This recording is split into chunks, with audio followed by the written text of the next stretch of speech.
जो करता है तू छुप के अहले जहां से, जो करता है तू छुप के अहले जहां से, कोई देखता है तुझे आसमां से। मिट जाए गुनाहों का तसव्वुर इस जहां से, अगर ये यकीन हो जाए कि खुदा देख रहा है, अगर ये यकीन हो जाए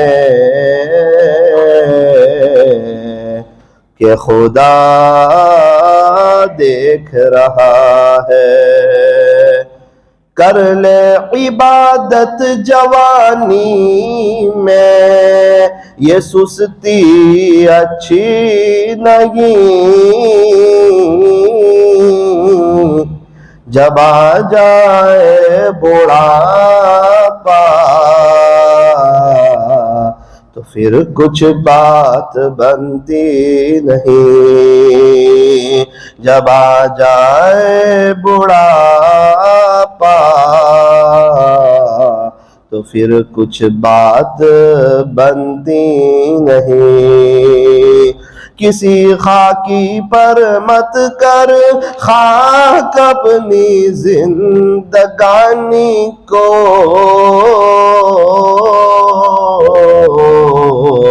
जवानी कर फिदा उस पर जिसने दी जवानी को, जवानी कर फिदा उस पर जिसने दी जवानी को।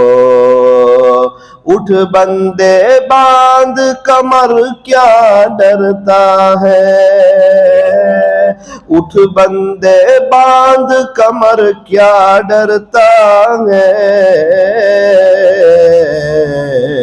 फिर आगे आगे देख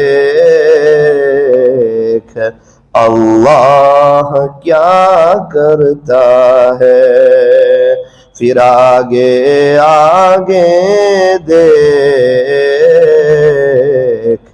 अल्लाह क्या करता है। मोहब्बत से दुरूद शरीफ पढ़ लीजिए।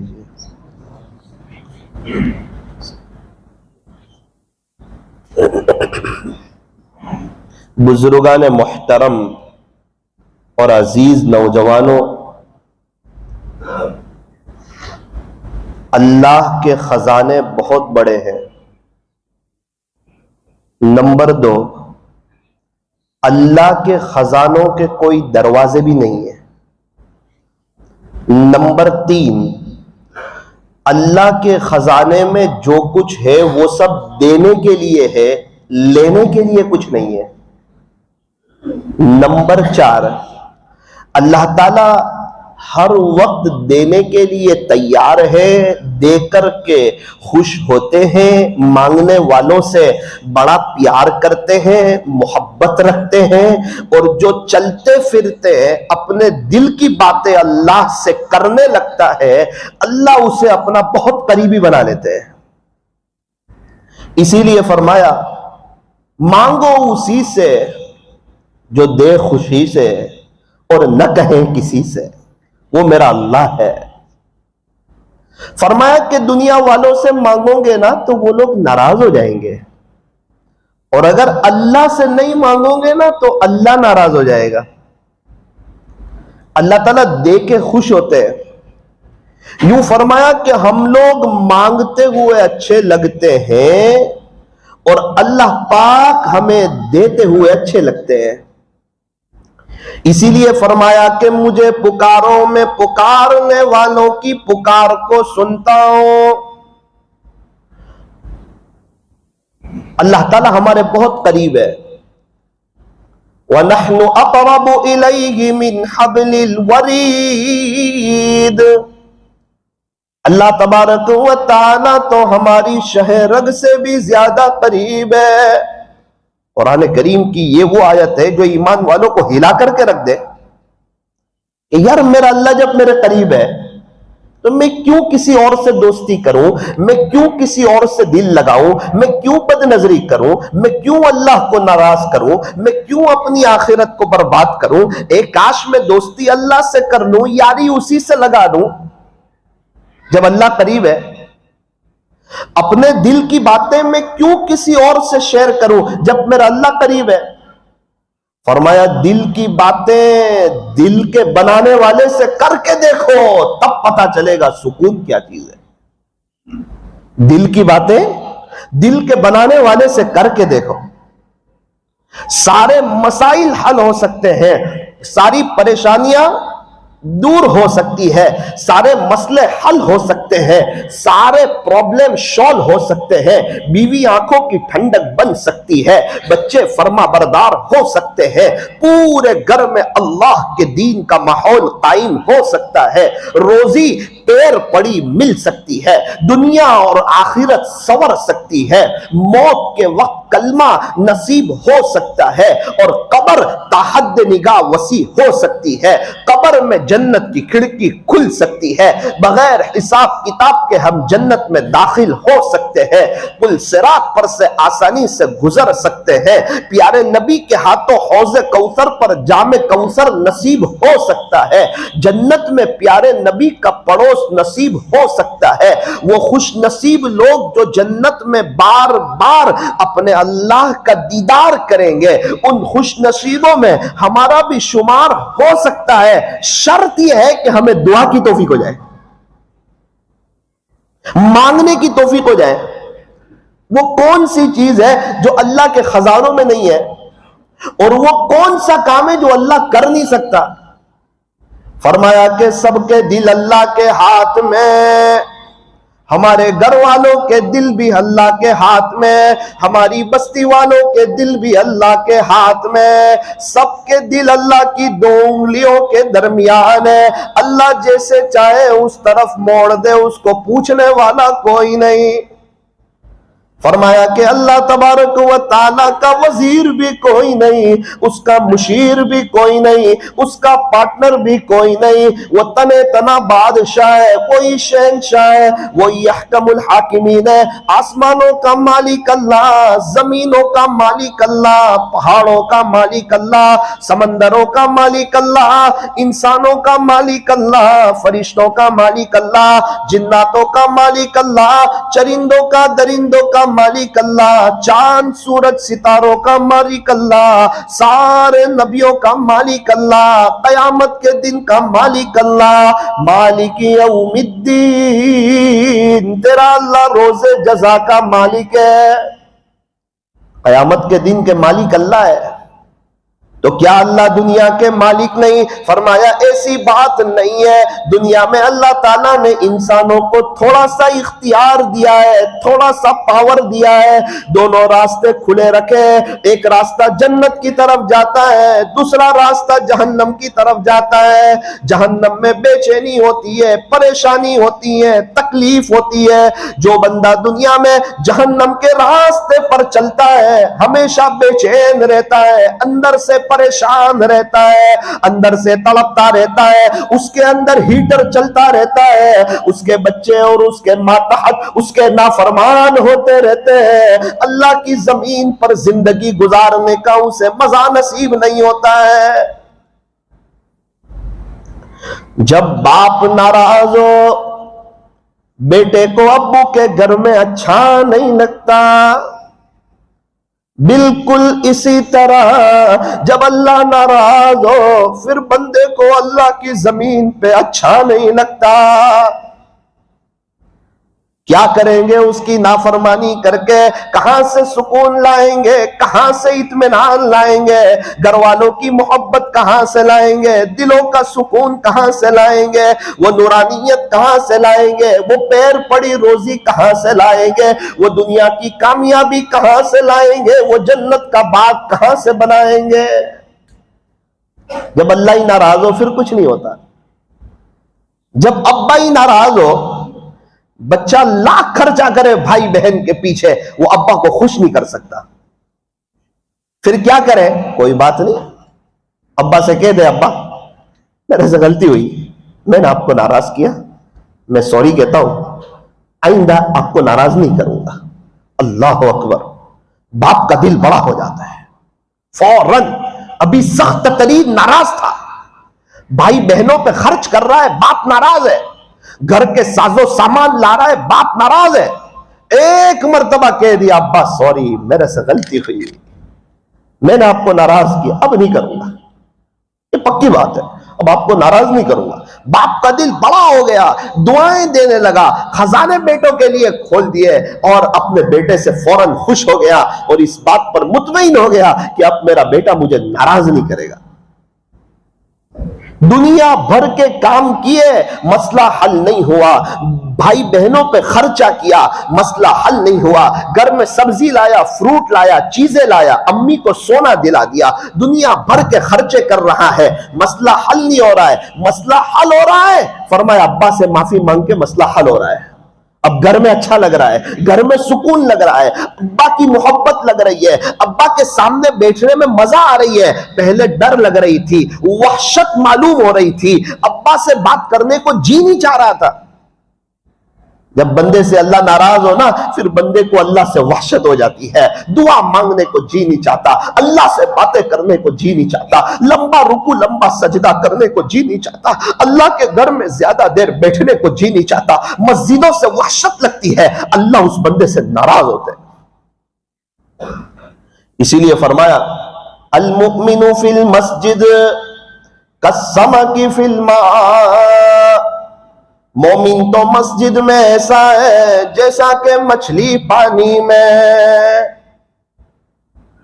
मछली को पानी में मजा आती है, मोमिन को मस्जिद में मजा आती है, सुकून मिल जाता है, अपने पिछले गम सब भूल जाता है। ऐसा लगता है जितनी बलाएं, जितनी परेशानियां, जितने टेंशन, जितने डिप्रेशन थे, सब मस्जिद के गेट पर रह गए और ये अल्लाह के घर में आके बागो बहार में आ गया। अभी हम यहां बैठे हुए मस्जिद में कितना अच्छा लग रहा है, चैन, सुकून, इत्मीनान, अमनो अमान, ऐसा लगता है कि दुनिया का कोई टेंशन ही नहीं है। गम प्रूफ हो गया दिल मस्जिद में आके, ऐसा लगता है मस्जिद में आए किसी ने हमारे दिल को धो दिया और यूं कहा जा मेरे घर में जा, तू नो टेंशन हो जाएगा। मुनाफिक की मिसाल बयान फरमाई। मुनाफिक मस्जिद में ऐसा है जैसा कि परिंदा पिंजरे में, परिंदा पिंजरे में फड़फड़ाता है, जरा सा पिंजरे का गेट खुले मैं उड़ जाऊं, मुझे अच्छा नहीं लगता। फरमाया कुछ लोग ऐसे भी हैं जो है तो मुसलमान लेकिन मुनाफिकीन की सिफत वाले हैं, सबसे आखिर में मस्जिद में आते हैं, सबसे जल्दी चले जाते हैं। ये पिंजरे की तरह कब सलाम फिरे और मैं चला जाऊं अल्लाह के घर में, नऊजुबिल्लाह, अच्छा नहीं लग रहा है। जिस इंसान को मस्जिद में बैठना अच्छा नहीं लगता, मस्जिद में उसे सुकून नहीं लगता, आप मुझे बताओ उसको कामयाबी कहां से मिलेगी, उसकी जिंदगी में बहारें कहां से आएगी। एक बात हमारी याद रखना, ये मैं अपने आप से भी कह रहा हूं, सिर्फ आप लोगों से नहीं, बोलने वाला भी मोहताज है अल्लाह के दीन का, सुनने वाले भी मोहताज है। जिसके पास अपने अल्लाह के लिए वक्त न हो उसके अच्छे दिन कभी भी आ नहीं सकते, आप लिख के रखो। जिसके पास अल्लाह के लिए वक्त नहीं है उसके अच्छे दिन आ नहीं सकते, और जिसके पास अल्लाह के लिए वक्त हो उसके कभी भी बुरे दिन आ नहीं सकते। लोग कहते हैं कि पैसा जमा करो बुरे वक्त में काम आएगा। अल्लाह वाले कहते हैं अल्लाह के लिए वक्त निकालो, इंशाअल्लाह जिंदगी में बुरा वक्त ही नहीं आएगा। अल्लाह को वक्त तो देकर देखो। जिसने वक्त को बनाया है उस अल्लाह को वक्त दे करके देखो, हमारा अच्छा वक्त आ जाएगा, अच्छे दिन आ जाएंगे। आज जिसको भी देखो या तो गम से भरा हुआ है या गुस्से से भरा हुआ है। वजह क्या है? फरमाया उसके अंदर में सुकून नहीं। अंदर में सुकून क्यों नहीं? क्योंकि उसकी जिंदगी में अल्लाह का कुरान नहीं, अल्लाह का जिक्र नहीं, इसलिए उसके अंदर में सुकून नहीं। सुकून क्यों नहीं है जिंदगी में? फरमाया अल्लाह का कुरान नहीं है। नाश्ते से नऊजुबिल्ला कम हैसियत दे दी है कुरान को, खाने से कम हैसियत दे दी है नऊजुबिल्ला कुरान को, और अपने बिजनेस से, अपने कारोबार से नऊजुबिल्ला कम हैसियत दे दी है कुरान को। मोबाइल से, व्हाट्सएप से, यूट्यूब से, फेसबुक से, ट्विटर से, चाय पीने से, दोस्त अहबाब से नऊजुबिल्ला कम हैसियत दे दी है अपने कुरान को। सनीचर की रात से कम हैसियत दे दी है कुरान को। हर एक के लिए वक्त है, अगर वक्त नहीं है नऊजुबिल्ला इसके पास अल्लाह के कुरान के लिए वक्त नहीं। बिजी है ये, बिजी। ऐसा बिजी क्या काम का, ऐसी मशगूली क्या काम की? अल्लाह की सबसे बेहतरीन किताब जो कि किताबुल्लाह है, कलामुल्लाह है। फरमाया कुरान करीम हमारा सच्चा दोस्त है, ये हमें दुनिया में भी काम आएगा, कब्र में भी काम आएगा, हशर में भी काम आएगा, पुल सिरात पर भी काम आएगा। कुरान करीम ऐसा हमारा सच्चा दोस्त है जो इंशाअल्लाह हमें जन्नत तक के पहुंचा करके रहेगा। 2 हफ्ते पहले एक डॉक्टर साहब से मुलाकात हुई, कहने लगे मौलाना रोजाना 2 पारे पढ़ता हूँ, रमजान में 10 पारे पढ़ता हूँ, हर महीने में 2 कुरान खत्म करता हूँ, रोजाना 2 पारे, चाहे दुनिया आगे पीछे हो जाए मेरे 2 पारे आगे पीछे नहीं होते। मैंने कहा वो कैसे? कहा दोपहर में 4 से 5 का वक्त मेरे अल्लाह के लिए, इस वक्त में न फोन, न पेशेंट, न घर वालों से कोई बात, फोन भी स्विच ऑफ, ये वक्त मेरा और मेरा अल्लाह का। अब अल्लाह से ज्यादा किसी की अहमियत हो तो उसको वक्त दो, और मेरी नजर में अल्लाह से ज्यादा किसी की अहमियत नहीं है, तो मेरे 2 पारे पाबंदी से हो ही जाते हैं।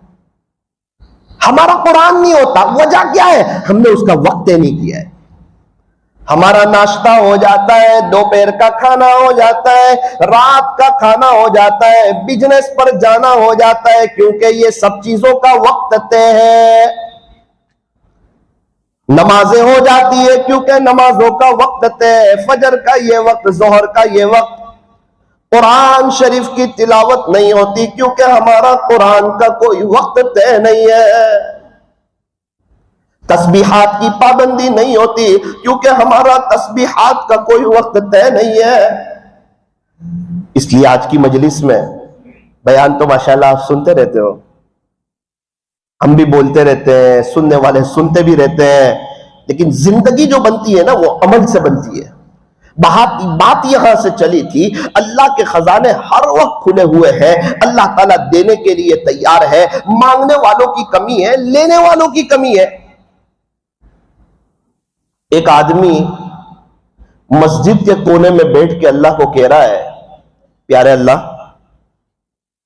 25,000 रुपए कर्जा है, और आपको मालूम है कि मैं हमेशा आपसे मांगता था और आपसे मांग करके कभी भी मैं नामुराद हुआ नहीं। अब 25,000 रुपए कर्जा है, सुबह 10 बजे का वक्त है, 11 बजे मुझे देने हैं, मेरे पास पैसे कोई नहीं है, अल्लाह आप मेरा इंतजाम कीजिए। आप तो पुकारने वालों की पुकार को सुनते हैं, आप तो बड़े बादशाह हैं, बड़े शहंशाह हैं, और मैं कोई मामूली जगह में नहीं आया हूं, मैं आपके शाही दरबार में आ गया हूं। खुशी में भी आपको पुकारता, गमी में भी आपको पुकारता, अल्लाह मेरे 25,000 का मसला हल कर दीजिए। 11 बजे दे रहे हैं, वादा आगे पीछे हो जाएगा। मैंने आपकी जात पर भरोसा करते हुए कर्जा लिया था, और कर्जा इसलिए लिया था कि मेरे पास पैसे कोई नहीं थे, नीयत सच्ची थी, देने का इरादा सच्चा था। रब कोई गैबी निजाम चला दीजिए। अल्लाह के सामने रो रहा है, अल्लाह से कह रहा है, अल्लाह के सामने तड़प रहा है। मस्जिद के करीब में एक मालदार का मकान था, उसको दिल के अंदर एक दर्द शुरू हुआ, घबराहट शुरू हुई। बेचैनी शुरू हुई। उसके दिल में ख्याल आया कि ये शायद तेरी आखिरी आखिरी घड़ियां हैं, ऐसा लगता है कि तुझे अटैक आ रहा है, क्या बेहतर हो एम्बुलेंस को बुलाया जाए, डॉक्टर साहब के पास जाया जाए, कोई इलाज हो जाए, कोई ट्रीटमेंट हो जाए। मोबाइल हाथ में लेता है, दिल में ख्याल आता है अगर वक्त आ ही गया हो, पूरी दुनिया के डॉक्टर मिलकर मुझे बचा नहीं सकते, क्या आप बेहतर हो कि मैं मस्जिद चला जाऊं, अल्लाह के घर चला जाऊं, वुजू करूं, 2 रकात सलातुल हाजत की पढ़ लूं, शायद अल्लाह मुझे अच्छा कर दे। अगर मेरी जिंदगी में मौत लिखी हुई हो तो मैं अल्लाह के घर में मर जाऊं, ये मेरे लिए सआदत की बात है, ये मेरे लिए खुशी की बात है। मस्जिद में आया, वुजू किया, जैसे ही जमात खाने में आया अजीब मंजर देखा। एक आदमी है जो रो रहा है, तड़प रहा है, आंखें भर रहा है। उसकी बात सुनी, क्या कहता है? वो अपने अल्लाह से कह रहा था, बारी ताला अब 20 मिनट बाकी है, मेरे कर्जे का वक्त आ चुका है, अल्लाह आप मुझे अपने खजाने गैब से 25,000 दे दीजिए, मैं हमेशा आपसे मांगता हूं, इसीलिए इज्जत के साथ हो, आपने मुझे कभी जलील नहीं किया, किसी के सामने हाथ फैलाने वाला नहीं बनाया, आपने मुझे हमेशा दिल का सखी बनाया। रब्ब करीम कोई गैबी निजाम चला दीजिए, मेरे 25,000 का इंतजाम फरमा दीजिए। ओ, ये तो बड़ा मालदार आदमी था, कई फैक्ट्रियों का मालिक था। इसने दिल में सोचा कि क्या बेहतर हो, मैं इसको 25,000 दे दूं, शायद मेरा अच्छा खात्मा हो जाए या अल्लाह ताला मुझे शिफा दे दे। अभी दिल में पक्की नीयत की कि मुझे इसको 25,000 रुपए देने हैं, और वो बेचैनी, वो तकलीफ, वो घबराहट, वो सब खत्म हो गई। ये समझ गया कि मुझे कोई अटैक नहीं था, कोई तकलीफ नहीं थी, कोई घबराहट नहीं थी, ये बंदा मस्जिद में रो रहा था, इसीलिए अल्लाह ताला ने मुझे घर में बेचैन किया, क्योंकि इस वक्त मैं कभी भी मस्जिद में नहीं आता हूं। अल्लाह ने मुझे इसके रोने पे मस्जिद में भेजा है कि जा, मेरा एक बंदा रो रहा है, उसको मैं कभी तेरे दर पे नहीं भेजूंगा, तुझे उसके पास भेजूंगा, क्योंकि वो मेरे से मांग रहा है, सौदा मुझसे कर रहा है, बातें मुझसे कर रहा है, दिल की तार मुझसे जोड़ रहा है, मुझे कह रहा है। इसने उसको हाथ मारा, 25,000 रुपए जेब में से निकाले, कहा भाई साहब ये 25,000 रुपए अल्लाह ने आपको भेज दिए हैं, आप अपना कर्जा अदा कर दीजिए। उसने जज़ाकुमुल्लाह कहा, बहुत अल्लाह का शुक्रिया अदा किया कि अल्लाह मैंने इनका जज़ाकुमुल्लाह कह दिया, लेकिन हकीकत में मैं आपका शुक्र अदा करना चाहता हूं, क्योंकि इनके दिल में डालने वाला आप, इनके दिल में बात डालने वाले आप हैं, आपने मेरी सुन ली, करीब रब आपका एहसान है, करम है, मैं हमेशा आपसे मांगता रहूंगा, इसीलिए मैं खुशहाल हूं, इसीलिए मैं इज्जतों के साथ हूं, इसीलिए मैं चैन सुकून के साथ हूं कि मैं आपसे मांगता, आप मेरे कान बना देते, मेरा यकीन बढ़ जाता, मुझे किसी और के पास जाने की जरूरत नहीं है, रब्बे करीम आगे भी मेरे काम बना दिया करना। दुआ खत्म हुई, उसने कहा, जेब में से एक कार्ड निकाला, उसे दिया, कहा भाई साहब अब जब भी आपको तकलीफ आए ना कोई, तो इस तरह रोना मत यार, हमें तकलीफ हो जाती है घर में, ये एड्रेस ले लो, एक मुझे फोन कर देना, आपको पास पैसे पहुंच जाएंगे। समझ गया कि अल्लाह वाले, एक फोन कर देना मुझे, जितने की जरूरत हो पैसे आपके पास पहुंच जाएंगे। यार मेहरबानी करो, इस तरह न रो, हम तकलीफ में आ जाते हैं, अल्लाह ताला ने हमें बेचैन कर दिया, हिला दिया, मस्जिद में भेज दिया, और हमें आपको पैसे देने पर अल्लाह ने मजबूर कर दिया। आपको अब कभी भी जरूरत हो मुझे फोन कर दिया करना, इसमें मेरा एड्रेस लिखा हुआ है। उसने कहा आपके 25,000 तो कबूल है, माजिरत के साथ ये आपका एड्रेस कबूल नहीं है। क्यों? आपको पैसे की जरूरत नहीं, फरमाया जहां से मिलते हैं ना वहां का एड्रेस मुझे मालूम है। कहां से मिलते हैं? का अल्लाह की तरफ से। वो कैसे मिलते हैं? फरमाया जैसे आपको उसने भेजने पे मजबूर किया। इसीलिए फरमाया टूटे रिश्ते वो जोड़ देता है, बात रब पे जो छोड़ देता है, उस रब के लुत्फो करम के क्या क्या कहने, लाख मांगो तो करोड़ देता है। अल्लाह ताला देने के लिए तैयार है, लेने वाले कहाँ है, मांगने वाले कहाँ है, हाथ फैलाने वाले कहाँ है, मन्नत समाजत करने वाले कहाँ है, अल्लाह को मनवाने वाले कहाँ है, अपने दिल की तार अल्लाह के सामने जोड़ने वाले कहाँ है, अल्लाह के सामने रोने वाले कहाँ है। आंसू बड़ी नेमत है, इधर निकले उधर उनको खबर हो, कोई आंसू तो ऐसा मोतबर हो। टपक पड़ते हैं आंसू जब अल्लाह की याद आती है, ये वो बारिश है जिसका कोई मौसम नहीं होता। अल्लाह के खौफ से जब आंसू निकलते हैं, उस आंख पर अल्लाह जहन्नम की आग को हराम फरमा देते हैं। सहाबाए किराम तो नेकियां करके रोते थे, हम गुनाह करके भी नहीं रोते। छोटे बच्चे का कोई काम रुकता नहीं है, हालांकि बोल नहीं सकता, कमा नहीं सकता, चल नहीं सकता, दिमाग से सोच नहीं सकता, कमाने के प्लानिंग बना नहीं सकता, अपने हाथ से कुछ काम कर नहीं सकता, अपनी जरूरत की चीज जुबान से कह नहीं सकता, फिर भी छोटे बच्चे का कोई काम रुकता नहीं है, क्योंकि वो रोना जानता है। फरमाया, ए इंसान, तेरा भी कोई काम न रुके अगर तू भी अपने रब के सामने रोना जान ले। अल्लाह वालों का कोई काम रुकता नहीं है, क्योंकि वो रोना जानते हैं।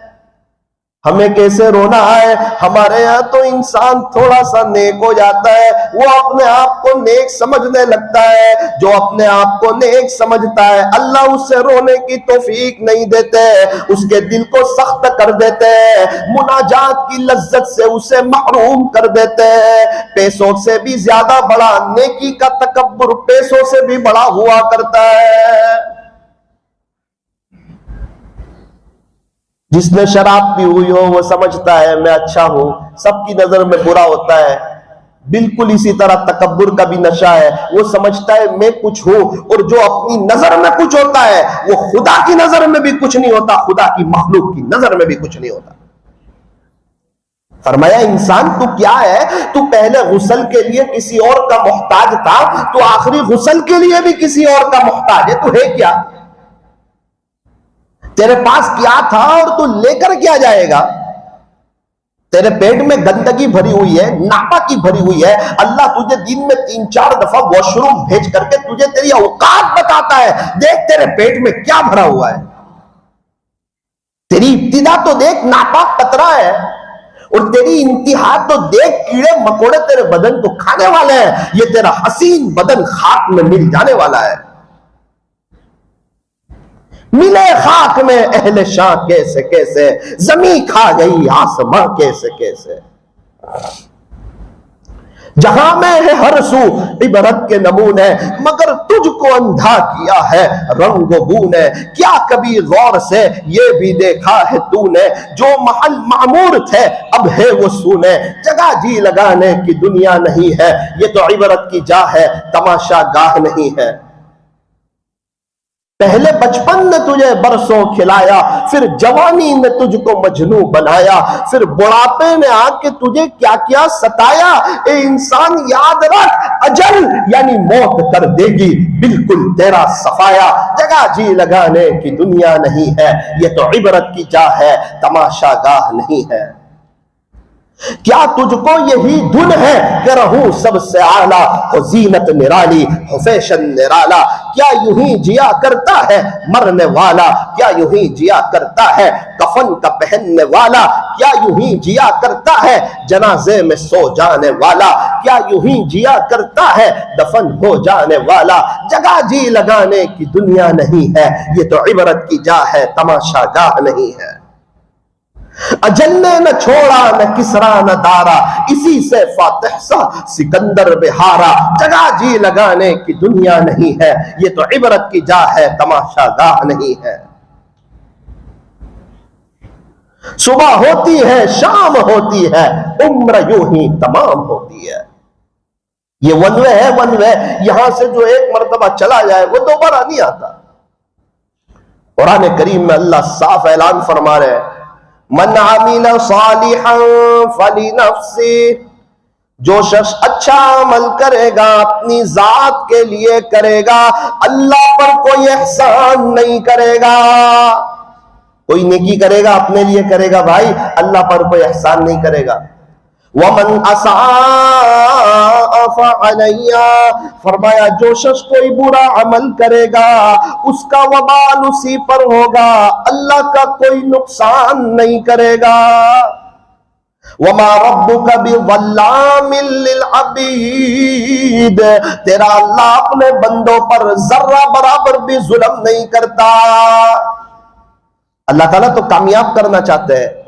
बात यहां से चली थी, अल्लाह के खजानों के दरवाजे खुले हुए हैं, हर वक्त देने के लिए तैयार है। मेरे अजीजों, सूरत वालों, नानपुरा वालों, कश्मीरी मस्जिद वालों, ए साकिब तो खुद भी इस बात को तय कर कि इंशाअल्लाह जब भी मस्जिद में आएंगे 3-4 मिनट अल्लाह से भीख जरूर मांग के जाएंगे। देखो वक्त तय होगा तो दुआ मांगने की तौफीक होगी, वक्त तय नहीं करोगे बाद में कईयों के जनाजे उड़ गए, उनकी बात आई नहीं। कब्रिस्तान ऐसे नौजवानों से भरे पड़े हैं जो यूं कहते थे बाद में तौबा करेंगे, बात आई नहीं, जवानी में मौत ने उन्हें आप पकड़ा, अपने अल्लाह को प्यारे हो गए।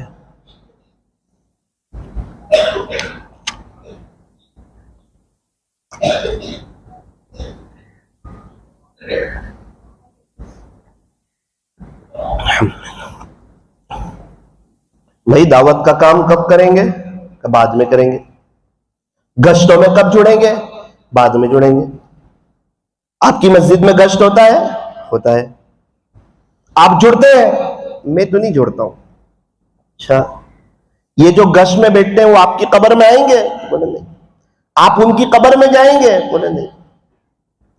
तो ये गश्त कर रहे हैं, इससे आपको क्या फायदा? आपकी मस्जिद से 3 दिन की जमात जाती है, लोग अल्लाह के रास्ते में जाते हैं, अपने अल्लाह के लिए वक्त निकालते हैं, अपने घर के नरम नरम बिस्तरों को कुर्बान करके मस्जिद की चटाइयों पर सोते हैं, 5 वक्त की फर्ज नमाज जमात में पहली सफ में पढ़ते हैं, तहज्जुद में उठ के अल्लाह के सामने रोते हैं। हाँ, कुछ दीवाने लोग चले जाते हैं, आग जाते हैं कि मेरे पास वक्त कहाँ है अल्लाह के लिए। मेरे अजीज, हमेशा के लिए मर के चला जाएगा अल्लाह के पास, अभी जिंदगी में अल्लाह के लिए वक्त नहीं है। सारे मसाइल का आसान हल, बिस्तर उठा और अल्लाह के रास्ते में चल। एक शख्स से यूं कहा, चलो भाई गश में आ जाओ, जिम्मेदार थे, जमात गई, आप गश में क्यों नहीं आते? उन्होंने कहा, क्या मैंने गश का कोई ठेका ले रखा है? अल्लाहू अकबर, अल्लाह ने 10 साल तक उनको गश से महरूम कर दिया। अरे ठेका, मेरा दीन न तेरा मोहताज है न किसी और का मोहताज है। तेरी पैदाइश से पहले भी मेरे दीन का काम चलता था, तेरे दुनिया से जाने के बाद भी बड़ी शान से मेरे दीन का काम चलेगा। अगर तू मेरे दीन का काम नहीं करेगा, मैं गूंगे बहरों को खड़ा करूंगा, समाज से माजूरीन को खड़ा करूंगा, उनकी जमातें चला करके बताऊंगा, वो इशारे से बयान करेंगे। तू देखना, तू जुबान से लोगों को अल्लाह की तरफ बुलाता नहीं, सिर्फ दुकान का माल बेचते आता है, अल्लाह की तरफ बुलाते नहीं आता। देखना, कुछ ऐसे लोग खड़े करूंगा जो इशारे से मेरे दीन की बातों को समझाएंगे, प्यारे नबी की बातों को समझाएंगे। अल्लाह का दीन न पहले तेरा मोहताज था न अब तेरा मोहताज है, हम अल्लाह के दीन के मोहताज है। इसलिए इस बात को नियत करें कि मस्जिद में इशा के बाद तालीम होती है, हम अपनी जिम्मेदारी समझ के बैठेंगे इंशाअल्लाह कि ईशा की नमाज हमारी अपनी मस्जिद में हो। भाई मुलाकात हम करें, गश्त में हम जुड़े, अल्लाह के रास्ते में हम जाएं, ताकि मरे तो ईमान के साथ जाएं, कलीमे के साथ जाएं, अल्लाह के दीन की मेहनत के साथ जाएं। भाई कुरान शरीफ पढ़ा नहीं सकते, हाफिज क्लास पढ़ा नहीं सकते, तफसीर कर नहीं सकते, दर्स हदीस दे नहीं सकते, कुछ तो करें अपने अल्लाह के लिए, इंशाअल्लाह बड़ा फायदा होगा। उसी बात को लेकर अपनी बात को खत्म करूं, अल्लाह के खजानों के दरवाजे खुले हुए हैं और अल्लाह ताला हमेशा देने के लिए तैयार है, लेने वालों की कमी है। 1-2 अमल आपको बता देता हूं, नियत करो इंशाअल्लाह उस पर अमल करोगे। जुमा की नमाज के बाद जो शख्स 100 मरतबा सुबहानल्लाहिल अज़ीमी व बिहम्दी, क्या सुबहानल्लाहिल अज़ीमी व बिहम्दी, जुमा की नमाज के बाद जो 100 मरतबा पढ़ेगा, कितनी मर्तबा? 100 मर्तबा। पढ़ने वाले के 1,00,000 गुना माफ होंगे, उसके अब्बू के 12,000 गुना माफ होंगे, उसकी अम्मा के 12,000 गुना माफ होंगे। हदीस शरीफ का मजमून सुना रहा हूं, प्यारे नबी के इरशाद का खुलासा सुना रहा हूं, कोई पीर साहब की बात नहीं बता रहा हूं आपको, एकदम सच्ची और पक्की बात बता रहा हूं। पढ़ने वाले के 1,00,000 गुना, उसके अब्बू के 12,000 गुना, उसकी अम्मा के 12,000 गुना। अब मस्तूरात तो जोहर की नमाज के बाद पढ़ ले। जुमा के दिन एक औरत जुमा के दिन घर में जोहर पढ़ती होगी, उसके बाद ये वजीफा पढ़ती थी, 5 साल तक पढ़ती रही। 5 साल के बाद उसकी माँ ख्वाब में आई, कहा बेटी तू हर जुमा को पढ़ती थी ना, मेरे 12,000 गुना माफ हो जाते थे, मैंने जिंदगी में गुनाह बहुत किए थे, आज 5 साल हो गए तुझे पढ़ते पढ़ते, मुझे यहाँ पता चलता था कि तू पढ़ रही है, मेरे गुनाह माफ हो रहे, अल्हम्दुलिल्लाह आज 5 साल हो गए, आज मेरे 7 गुनाह माफ हो गए। खुलासा ये, आज मेरे रब ने मेरी मग़फ़िरत फरमा दी। बेटी जज़ाकल्लाह, तूने मुझ पे एहसान किया। सुब्हानल्लाहिल अज़ीम व बिहम्दी। सुन्नतों के बाद भी पढ़ सकते, मस्जिद में बैठ के पढ़ना जरूरी नहीं, घर जाते जाते भी पढ़ सकते, चलते फिरते भी पढ़ सकते, असर से पहले तक भी पढ़ सकते, बल्कि उलमा ने यहां तक लिखा है अगर भूल जाए तो मगरिब की अजान गुरूब से पहले भी पढ़ सकते। इसलिए नियत करो इंशाअल्लाह इस वजीफे को कभी छोड़ेंगे नहीं इंशाअल्लाह। नंबर 2, असर की नमाज के बाद जो शख्स 80 मरतबा अपनी जगह बैठकर, देखो यहां ये बात है कि अपनी जगह बैठकर 80 मरतबा अल्लाहुम्मा सल्ली अला मुहम्मदिन नबिय्यिल उम्मी व अला आलिहि व सल्लिम तस्लीमा। जुमा के दिन असर की नमाज के बाद जो शख्स अपनी जगह बैठ करके 80 मरतबा पढ़ेगा, अल्लाह ताला उसके 80 साल के गुनाह मुआफ फरमाएंगे, 80 साल की इबादत का सवाब लिख देंगे। ये खजाने खुले हुए हैं, दे रहे हैं, लेने वालों की कमी है, अल्लाह नवाज रहे हैं। आखिरी बात, अगर कोई चाहता हो अल्लाह ताला मुझे इज्जतें दे दे, हर कोई चाहता है, इज्जत नफ्स का तकाजा है। एक दिन का बच्चा है, उसको बोलो रोएगा, उसको बोलो बेटा हंसेगा, इससे पता चला 2 दिन का बच्चा भी मोहब्बत का भूखा है। मीठी जुबान वालों की मिर्चियां भी बिक जाती है, कड़वी जुबान वालों का शहद भी नहीं बिकता है। जुबान मीठी हो, जुबान और दिल में हड्डी नहीं, और इसका सख्त होना ये अल्लाह उसके रसूल को पसंद भी नहीं। इसलिए नरमी इख्तियार करो, इंशाअल्लाह मौत के वक्त अल्लाह नरमी से ले लेगा। और अगर चालाक बनोगे, मौत के वक्त अल्लाह ने चालाकी का मामला कर लिया तो कहीं के नहीं रहोगे। दुनिया तो कहती है चालाक बनो वरना लोग खा जाएंगे, लेकिन मैं आपको सही कहता हूं आप नरम बनो। मैंने देखा जिनको अल्लाह ने रमजान दिया, अक्सर लोग नरम थे, उसमें से अल्लाह ने उनको रमजान दिया। जुमा के दिन मगरिब की नमाज के बाद, जुमा के दिन जब असर खत्म होती है, मगरिब शुरू होती है, मगरिब के बाद या मुइज्जु जो शख्स 41 मरतबा पढ़ेगा, 41 मरतबा जो शख्स या मुइज्जु 41 मरतबा पढ़ेगा, अल्लाह ताला उसको इतनी इज्जत देंगे कि लोग ताज्जुब में रह जाएंगे। हाँ, ये बात हदीस शरीफ में नहीं है, ये अल्लाह वालों का वजीफा है। पहली जो 2 बात बताई वो हदीस शरीफ का खुलासा था, ये अल्लाह वालों का मुजर्रब अमल है। जिसने भी ये अमल किया अल्लाह ताला ने उन्हें बहुत इज्जतों से नवाजा। आखिरी गुजारिश ये है, नियत करो इंशाअल्लाह हम लोग तौबा करेंगे।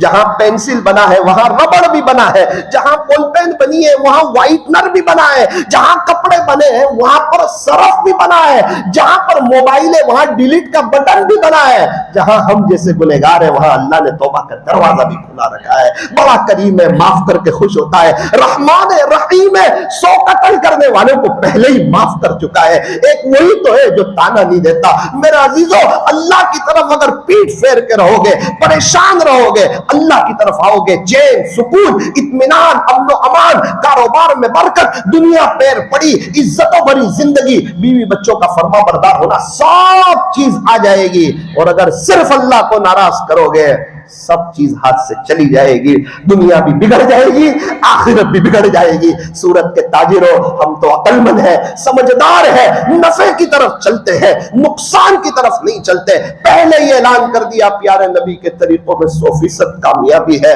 ये फरमान खुदा है, कश्मीरी मस्जिद वालों गौर से सुन लो, नहीं जो मुस्तफा का वो हमारा हो नहीं सकता। जिम्मेदारों से बात चल रही है, इंशाअल्लाह करीब एक रात की ईशा के बाद मजलिस करेंगे। उस वक्त मस्तूरात का भी इंतजाम होगा। कुछ अहम बातें उस वक्त रखनी है। आप तमाम हजरात से गुजारिश है, आप खुद भी आना, इसकी दावत चलाना और अपनी मस्तूरात को जरूर लेकर के आना। मस्तूरात को बात समझ में आती है तो घर के अंदर दीनदारी आम हो जाती है। अल्लाह ताला हमारे बैठने जमा होने को